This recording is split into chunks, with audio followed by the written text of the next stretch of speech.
squared. Plus 3x minus 2. Plus 3x minus 2? Yeah. That's what I want. Now, before I jump into it, I guarantee you, everyone in this class, if I should just stop and say I wanted to give you a little extra credit, and I ask you to please factor that, or use quadratic formula, every student could do that. Now they'll say, we'll do more. In other words, now they do not want you to stop until you have a graph of this. And it should graph into a parabola. Now, to graph this will require a lot of work. First, we have to rewrite what they give us in something called vertex form. In other words, they want you to come up with a way to find that turning point, the vertex.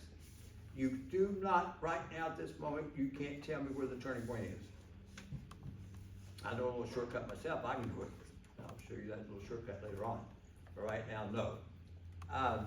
Eric, if I look at this right now and say, I'm gonna do it through transformations. If I look at this right now, I might say, Professor, there must be a vertical shift down too. The way it looks right now. And we'll find out later on, there's not. The only thing I know right now in the form given is that leading coefficient is a positive what, 2? So that says that parabola, when I finally get a nice sketch of it, not just a quick sketch, a nice sketch, it's gonna open up. Based on that leading coefficient being positive. Now, to place it in vertex form, guys, here goes. Woo, are we ready? We'll try it from what we were doing before the break. I've got 2x squared plus 3x minus 2 to work with.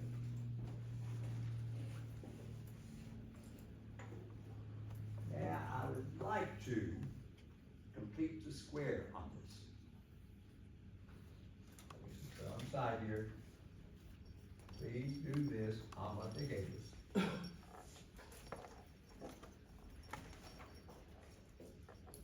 Complete the square. Now I'm going to show you two options. Even though it's going to take a long time, I'm going to show you two options you can use here. I'm going to start with this first option. I'm going to just write down the quadratic and rewrite it in a different form by completing the square. If I want to complete the square, that leading coefficient must be a 1. So the first thing I need to do is take out a 2 on the x's. Concerned about those x's. And show I need to add something to complete it. And we're going to figure out what that is before I can finish up. I still got that minus 2 on the end though. It's still here. Put it there. Guys, with that division by 2, divide everything by 2, take half this coefficient in the middle, I think that's 3 over 4. Squared is 9 over 16, that comes up so much. So there's a 9 over 16 needed here. It was not in the original. I didn't see a 9 over 16 back up here. So I gotta now make it cancel out. That wasn't part of the original. I gotta be careful though. Was there a distributive property happening also with this? Yes. If I take 2 times that 9 over 16, that turns into what? 9 over 8? Is it, guys? If I use a distributive property, multiply these two together, am I actually talking about a value of 9 over 8? Which was not originally there. So quickly you gotta do this, say, Professor, are you telling me I gotta do that to make it cancel out? You do. And of course, I still have minus 2 on the end. I can't leave that out. And now I know it looks awkward, but that right now, even at this point, right here, that is the same as this. If you multiply this out, it doesn't look like it is. These are equivalent. If I have no mistake in that fraction. Are we okay, guys? Yes? No?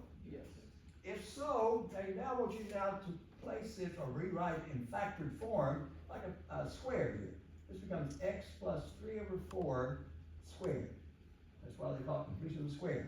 That takes care of all that. That's put in factored form. X plus 3, 4 squared. This now is arithmetic.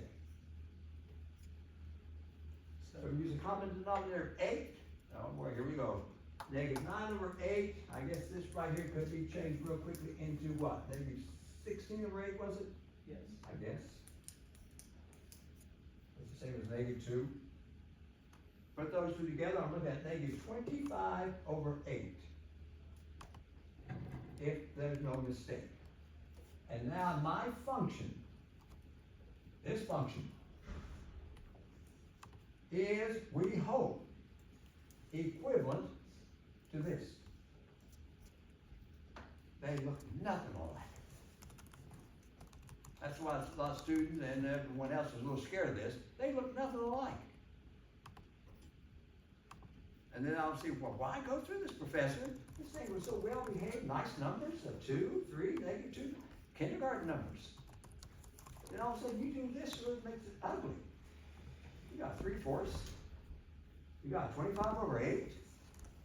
Now, Eric, before I take the question, if you have time on Friday, you won't see this till Friday. I just had one problem like this on Friday, it's too time consuming. If you have the time, you could actually take this and clean it up, multiply it out, and see if it takes you back up here. If it does, you know you've done it correctly. Let me do a quick check here. I got a 2, just a little check. You got the time. Now, be careful. X plus 3/4 times x plus 3/4 will give me x squared plus,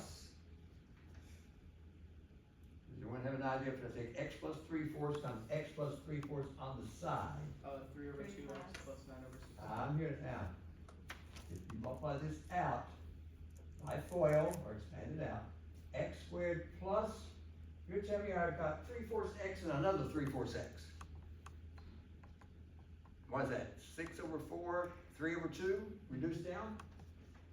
You can do that arithmetic, and then of course, last times last is 9/16. I'm just doing a little check, so I got this right here, 3/2 x plus 9/16. Woo! Still got my -25/8 over here on the end. I'm doing a check on that blocked off answer. Actually expand it out. Use my distributive property to distribute by 2 here, guys. I'm going to end up with 2x squared plus what, 3x is it? Plus 9/8, please help me, subtract 25/8. Is that true? Or it's 2x squared plus 3x, that was distributive property. Now, if I put these two together, please tell me, is that -16/8? Which now makes it 2x squared plus 3x, I know what 16/8 is, divided by 8, it's 2, so -2. Please tell me, was that the original I started out with? If I actually check it with those awkward fractions. So I did a little check. Now, I think some of my students are saying, Professor, where'd you get those numbers to begin with? That's my problem on the exam on Friday. Where'd you get those numbers to begin with? It does check. But I'm gonna erase the check, if you don't mind. It checks. And now it looks like this. Tell me, someone, why on earth did I take the effort, time, to change this nice, well-behaved function with those nice numbers into something with those awkward numbers? Why do I need to do that if I can sketch? Okay, if I sketch by transformations, I know this is gonna be a vertical stretch, that's what we do here, vertical stretch. What's this tip right here? Shift to It's the a left. horizontal shift to the left, 3/4. Could you have told me it's gonna be a horizontal shift to the left 3/4 in this form? No way. No way. That's why I gotta put it in this awkward form. And there's a vertical shift down what? 25/8, 3 1/8. There is no way any student saw 3 1/8 up here. That's why I had to change this to this so I can graph it. Okay, now, Eric, ask that question. So on the exam, if we get one of these questions and we have to graph it, are you gonna more than likely give us an exam with these ridiculous fractions where we have to graph it with a, like, transformation of down 25 over 8. Oh, I got you, hang on. Here we go. Am I going to ask you to go through all the transformations? Now, watch carefully. Eric, if I say now sketch this in this form, sketch it. He said, well, Professor, you usually ask for first a parent graph. Okay, I asked for a parent graph, I think, on the exam yesterday. The parent graph would be this now. Look at this, guys. That's the parent graph. The truth? Forever, oh yeah. Then this says do what? Vertically stretch it by 2. What would you do to show the effect of a vertical stretch by 2? Well, Multiply the y coordinates on that graph there. Find a few of the points on that graph and multiply the y coordinate by 2. And I'll show a little stretch. And then do what? Then shift the graph what? Subtract 3/4 to the left. Now you're over here somewhere. You shift it over to the left. That's what Eric's concerned about. And then at last, you're going to do what now? Shift it down vertically what? 3 1/8. So your graph's going to end up down here somewhere. A horizontal shift to the left, a vertical shift down. Is that true? It's going to end up somewhere in there. Now he's saying, Professor, are you going to have me show all those transformations? No. I'm going to ask you to go directly to the graph. Just show me the final graph without going through all those transformations. That's why we're going to place this in what they call vertex form. Now, please tell me, guys, if I move over 3/4 to the left, very careful here, and drop down 3 1/8, can anyone tell me the coordinates of that vertex on my final graph with that horizontal shift to the left, vertical shift down? Can someone tell me what the x coordinate becomes on this graph down here, and the y coordinate? Negative 3 over 4. Negative 3 over 4 for sure here. And negative 25 over 8. And negative 25 over 8.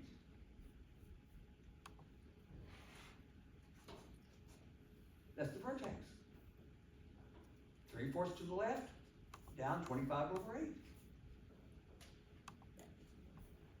Guarantee you, unless I've got a student that celebrated and has seen something like this before, I don't think anyone in class would have told me, Professor, it's that, just by looking at this. I don't think anyone could have told me. All these things have a vertex for hours. I don't think anyone could have told me the vertex in the original form.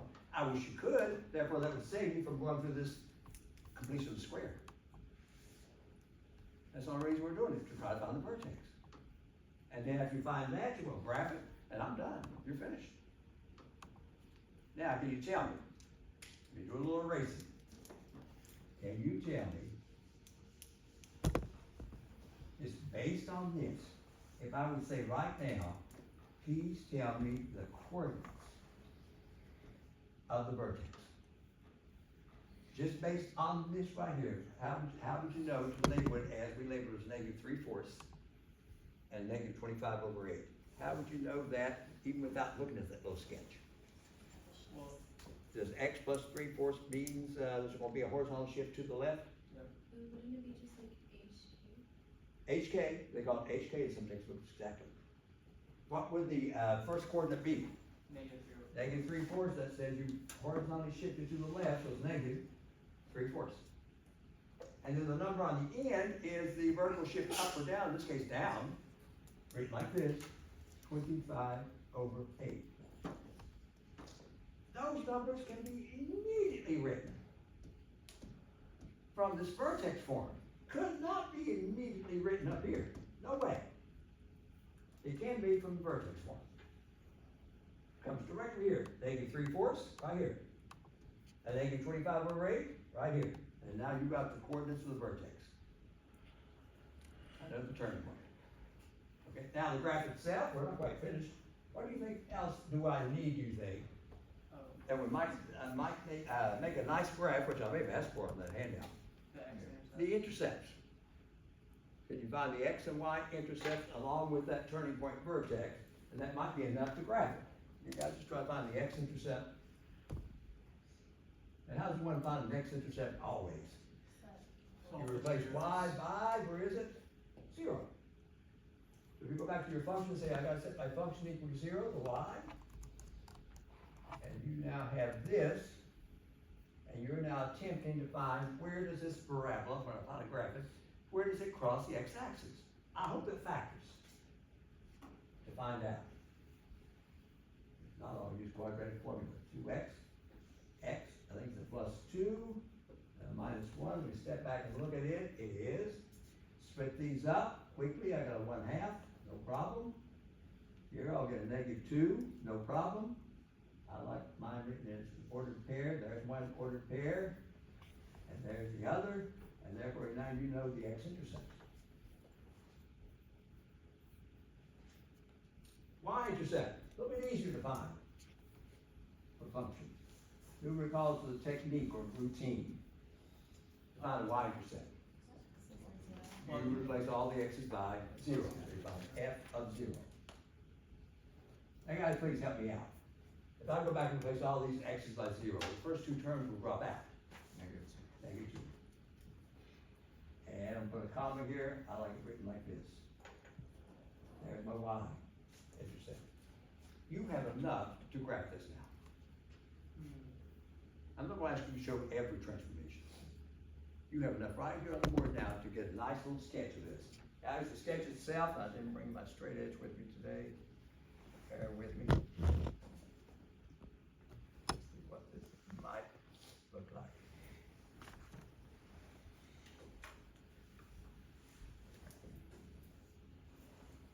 Parent graph, I'm not even concerned about the parent graph. I just want the graph. I want to know what that final graph looks like based on what I see on the board here. Guys, the vertex is out -3/4, awkward number, down 3 1/8. We mark a few things here so I will not mess up. Let's call that -1 for a reference. I got to go down 3 1/8. Let me mark a few numbers here. So make some sense of it. So -3/4, close to a -1, down 3 1/8. Guys, I'm gonna put mine right in here. I'll use this color. And I'm gonna put a V next to it. That's my turning point. That's my vertex. Out -3/4, down 3 1/8. Just estimate. Now my x-intercepts, we put those in green. We found 2 of those. Right here they are. I factored. I got 1/2 and also a -2. Let me get ready for them. Stretch out to a -2. There. 1. Oh, okay. Good enough. 1/2. And put 1/2 right here, caught between 0 and 1, halfway between. That's an x-intercept. -2 and x-intercept. Y-intercept, we try red to show it. And the y-intercept came out to be 0, -2. It's down here. That's my y-intercept. Is that enough now to see that I have a parabola opening up, going through that y-intercept, going through those 2 x-intercepts? Do I have enough there? How on earth, you can't see it now. Okay, let's see if this black marker will work for me. Looks like it's going something like this. Drops down, hits that turning point, vertex, which means for turn, comes back up. As it comes up, it should pick up those intercepts. And there's a rough sketch of your parabola. Done. Finished.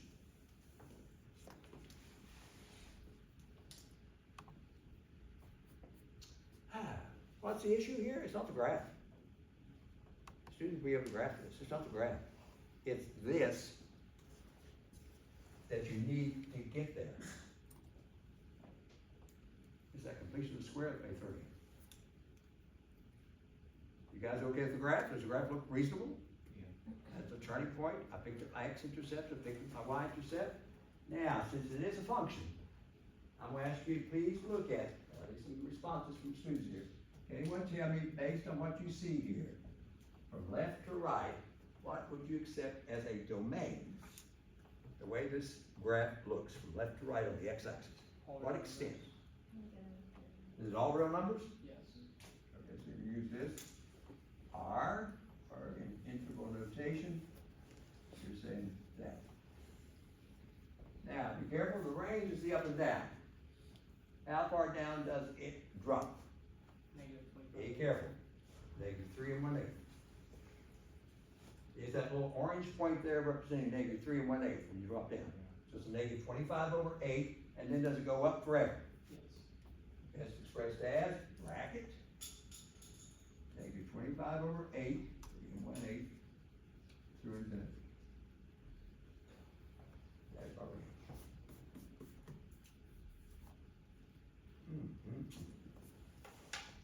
Make sense? Now, if you're like me, when I sit back, and I had some of the greatest professors ever when I was in grad school. Love grad school.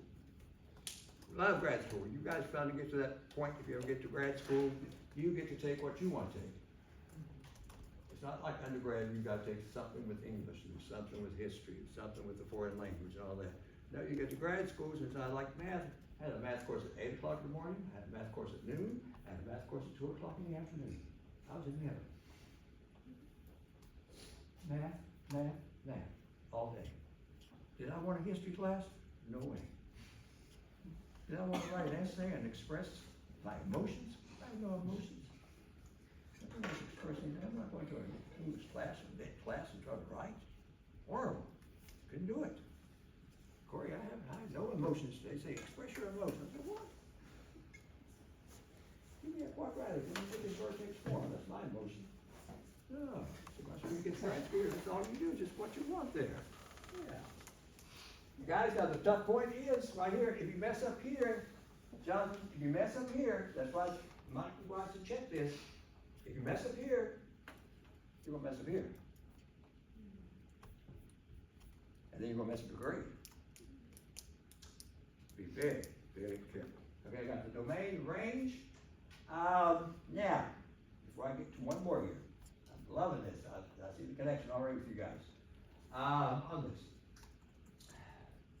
Can anyone tell you, in your own words, curiosity, what is this negative 3 1/8?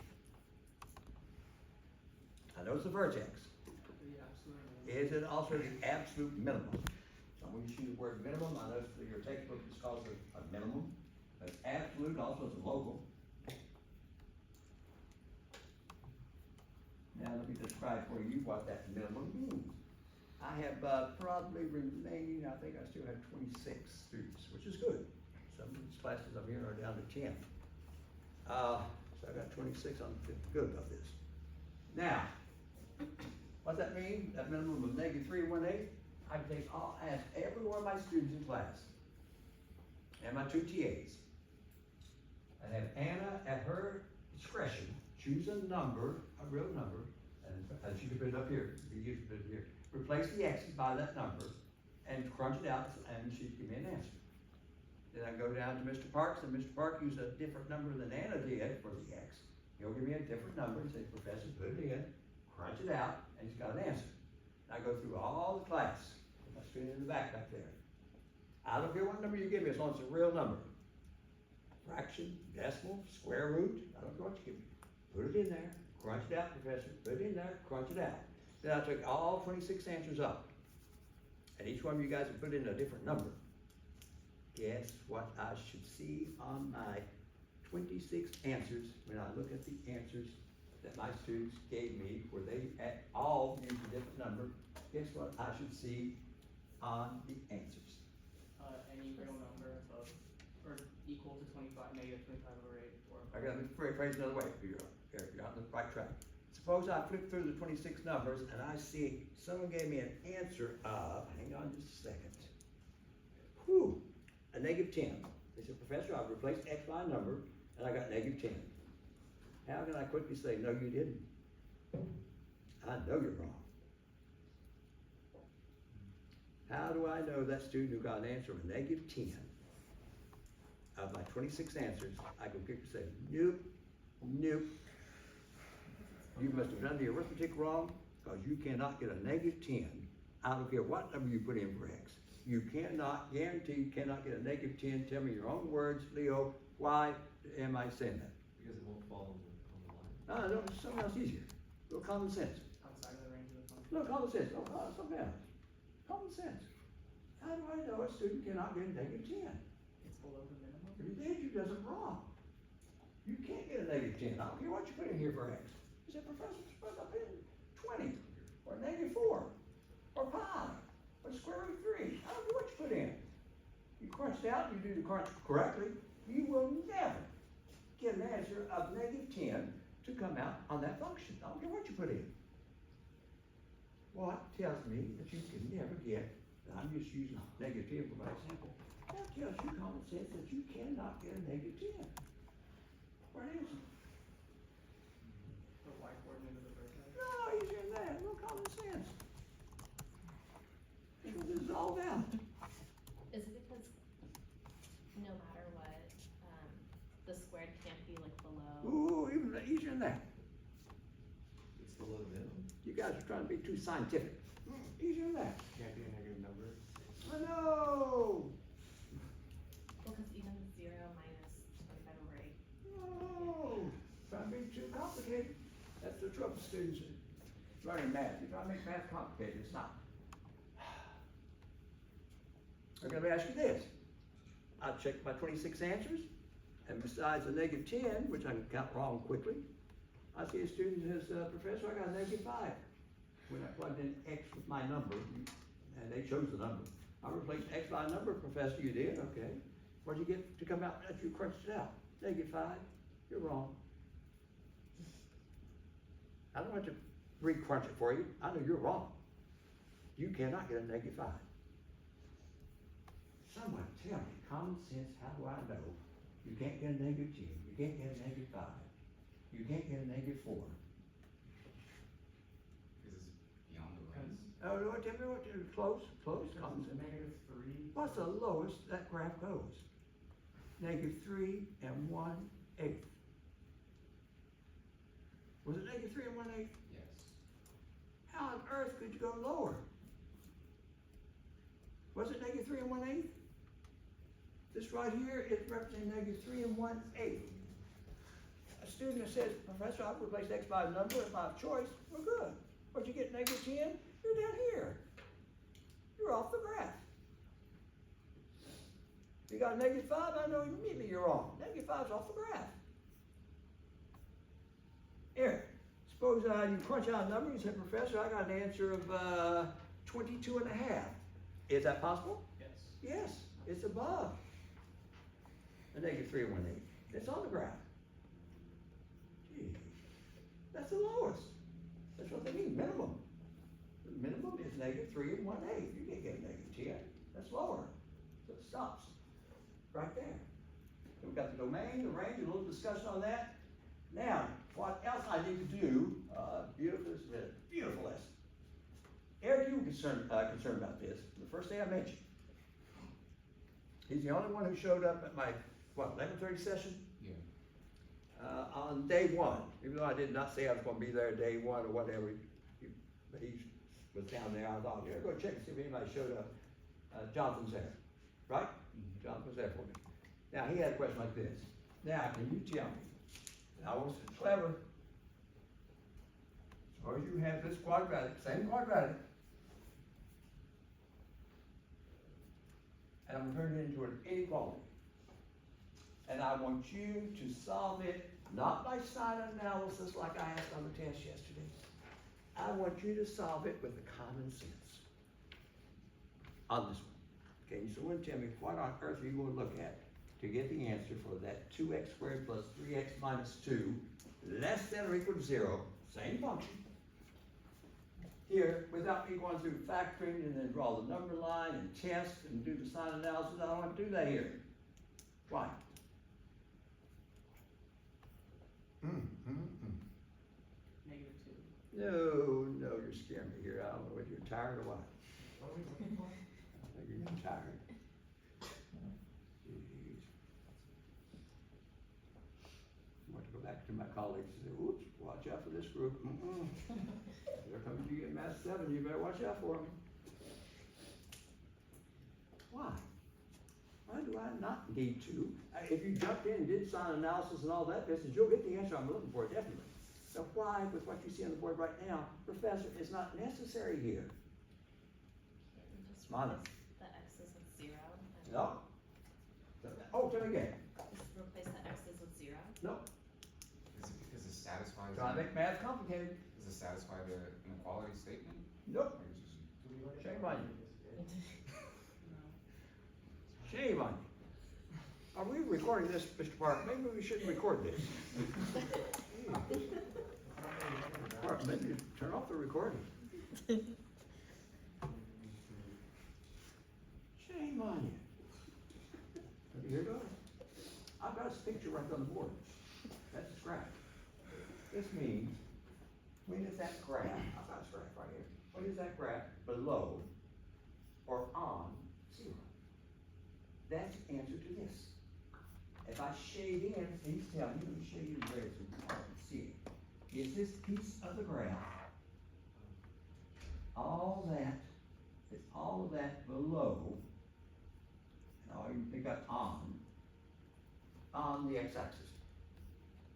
Is that all below? That's what this means. When is it below? When is it less than zero? That x-axis represents zero. Now tell me in interval notation, without going through sign analysis, what's the answer based on the graph? When does that happen? From this number, which I think was a negative, I got it covered up here, guys. -2 to. Was it negative what now? Negative 2 -2 to Bracket. 1/2. over to what? 1/2. 1/2. Bracket. Put it down.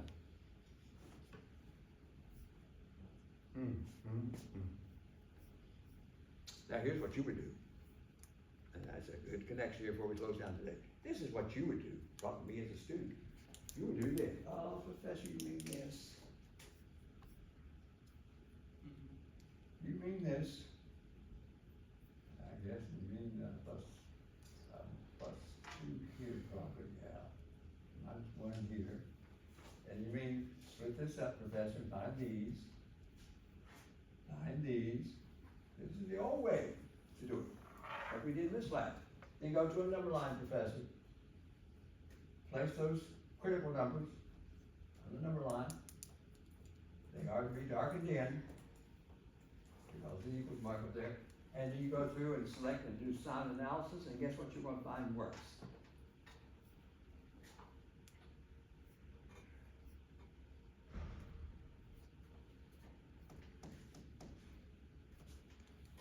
The graph shows it. The graph quickly shows you the same answer, without you going through sign analysis. You know you could, and test numbers and so forth. Now, can anyone tell me this, before I leave it? Learning math, that's what I teach. Now, tell me this one. For you to solve 2x squared plus 3x minus 2 is less than 0. Oh, I got less than 0. Not less than 0, let's change it. Greater than 0. Without going through sign analysis. You have the graph right in front of you. What do you think I'm looking for this time to answer quickly and not go through sign analysis? Molly? Negative infinity to negative 2. Let me show you first. Does that mean I'm looking for the piece of the black graph, the parabola, that's above? That piece is above. This piece is above. That's what this means. Brings it above 0. Greater than 0 means above 0, above the x-axis. Are these two in the orange above the x-axis? Yes. Now, can you tell me when is that happening? And we'll have the answer for this inequality without sign analysis. When is this happening? Negative infinity over to, I think it was a negative 2, was it? Union, what's the other piece? 1/2. 1/2. To infinity.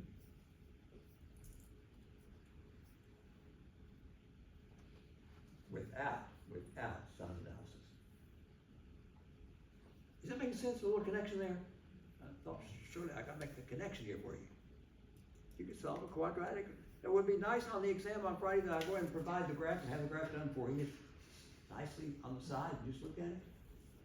You can walk out and say, I take Randy's class. He's the easiest. He is so nice. He is so nice. He gave us the answer. You think I don't got it for you? No. No, you're my graph. Working. Is that making sense? We've got time. I'm looking at my time here. We've got time for one more. That's all I got time for here. Now, is it helping, guys? Yeah. Now, when I help you guys out, I will tell you a little short story. The hardest, the toughest person I've ever had to help with their math was one of my nephews. I don't know what was wrong with that kid. I kept on saying, there's something wrong with you. I told his mother, there's something wrong with him. There's something wrong with him. And me, a math teacher, and then I would sit down and work with him, Now, come on now, we're beyond 1 + 1. But he finally grew out of it. That's his age. Grew out of it, and then finally went off to college, and he had to take a couple of calc courses in college. He went to NYU, had to take a couple of college courses, and he would contact me, so through emails or whatever. Sometimes we did Facebook or whatever we did. I'd help him, and he was having a little trouble with some calculus. And sometimes he'd get so frustrated, all of a sudden he's gone from the screen. I said, where'd he go? He just turned me off. He just turned the camera off. I said, whoa, don't do it, you don't turn that camera off on me. He turned that camera off.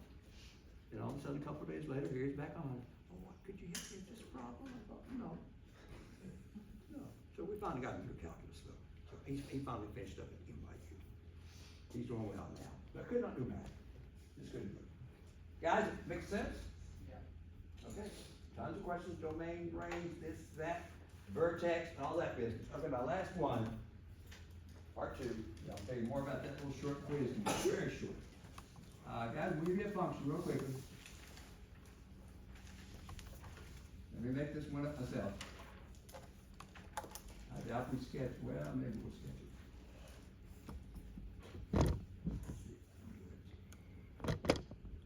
I'm running out of time again, just create this real quickly.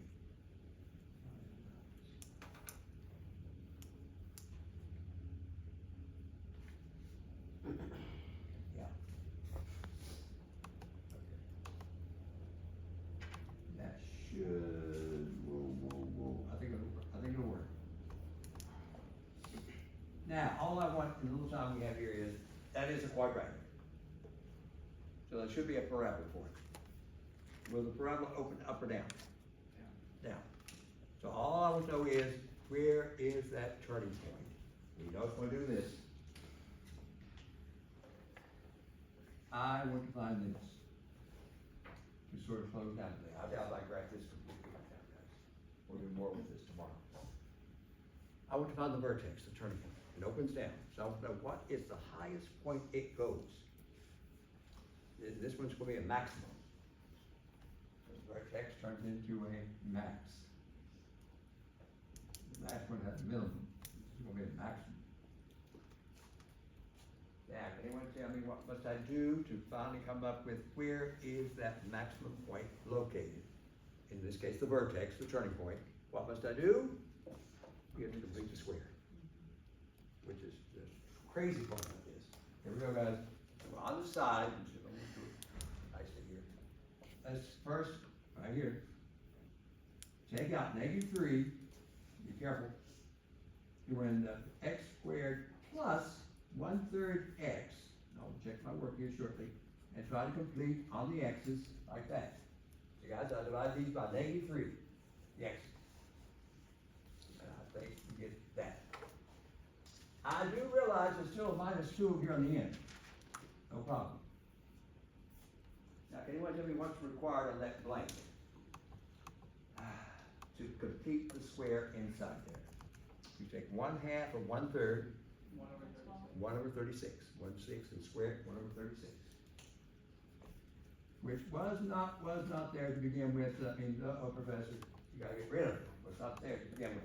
Now be careful, it is being multiplied by -3 out front. Like a distributive problem. So if I multiply that by -3, guys, do a little canceling, 3 into 36, what is it, 12? 1/12. Is that a -1/12? Wouldn't it be positive? Hang on, but it's -1/12 right now. Now, Eric, you're telling me you better put a plus 1/12, professor, so they will cancel. Is that true? Yes. Now, believe it or not, awkward as it looks, this, I'm not gonna check it right now, guys, all this business all this business, the blue with the orange, is the same as this.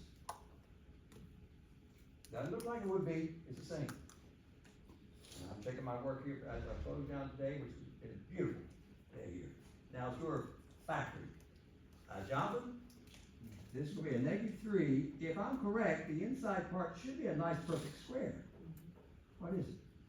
What is it, minus, With X. x minus 1/6? Oh, not minus, I don't see a minus. Oh, plus, Plus what, how much? is it 1/6? 1/6, that's all you need. Now we'll do this, if you don't mind. He's taking care of all that for me, it's gone. We put it in factory form. Of course, on the end, I still have to finish up, this is the part you might be cautious about. These two are still hanging on. -2 was there to begin with, is the problem. Then I put the 1/12 there to make the cancellation. Use a common denominator of 12, guys. 1/12 subtract what, 24/12? Minus 23 over 12. Negative 23 over 12. Awkward as you know what. Negative 23 over 12. Wow.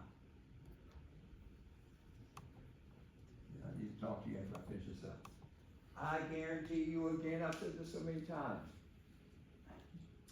No one, I don't care how much math they've had, would think that this little nice, well-behaved blue function is the same as, equivalent to this awkward looking thing down here. If I made a mistake, they are. They're equivalent.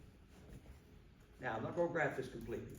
Leo, tell the class as I'm closing this down, I'll watch my time.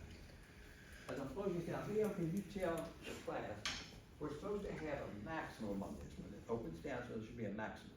Can you tell me in vertex form, can you tell the class, if I were to graph this, what are the coordinates? Here my coordinates were, if I can find over here somewhere in there, for the vertex, my goodness, where was it?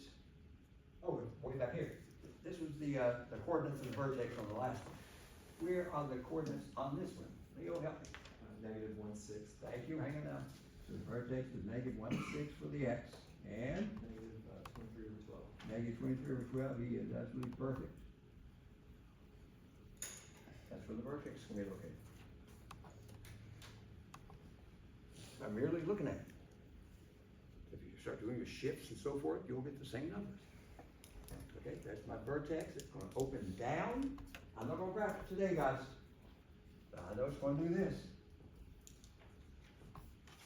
And I know right now with his help, professor, it's gonna look strange, but that vertex has coordinates of this.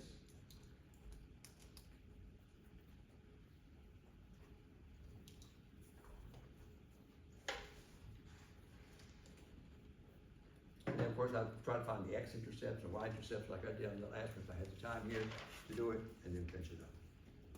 Is all that making sense? Would you believe chapter 2 is almost finished? I've got one more little thing to show you tomorrow about chapter 2, and I'll be in chapter 3. Chapter 2 is almost finished. Okay, now, before you leave, I'm not gonna do anything else as a problem, but I want to ask you this. You walk in tomorrow,